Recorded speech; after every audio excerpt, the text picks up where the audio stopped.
Greetings, Diocese of Olympia, and all of those watching.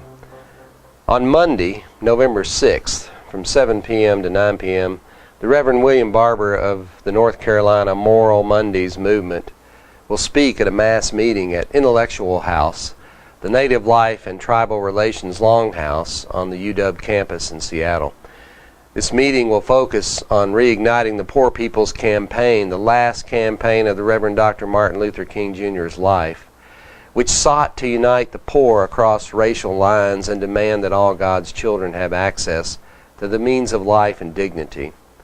This mass meeting is not a memorial of Dr. King's life. It is a collective call to pick up the work he left for us to do. If you've not heard of the Reverend Barber or Moral Mondays, I encourage you to look it up. But briefly, this is how it started. On the last Monday of April 2013, Barber led a modest group of clergy and activists into the state legislative building in Raleigh, North Carolina, his home state. They sang "We Shall Overcome," quoted the Bible, and blocked the doors of the Senate chambers. Barber leaned on his cane as Capitol Police led him away in handcuffs.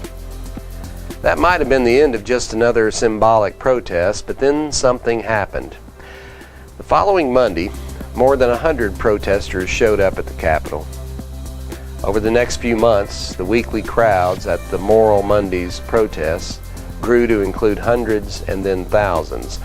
Not just in Raleigh, but also in towns around the state. The largest gathering in February drew tens of thousands of people. More than 900 protesters have been arrested for civil disobedience over the past year. These Moral Mondays in North Carolina have inspired similar movements in Florida, Georgia, South Carolina, and Alabama in response to legislation regarding Medicaid and gun control. We are hugely blessed to have Reverend Barber here with us in Seattle. He will be joined by interfaith clergy and speakers directly impacted by racism, poverty, the war economy, and environmental degradation. The Poor People's Campaign has traveled to our diocese on 3 previous visits in collaboration with chaplains on the harbor, our diocesan ministry in Westport and Aberdeen, one of the groups leading this movement. We are living in an era in which our children, grandchildren, and great-grandchildren will certainly look back on and perhaps ask us, where were you then and what were you doing? You will want to be able to tell them you were at this mass meeting and part of this movement. Come out if you can and arrive early if you want a seat. Admission is free and open to the public. Again, that's November 6th from 7 to 9 p.m. at Intellectual House on the UW campus.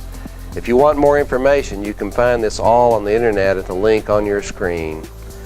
Bless you all.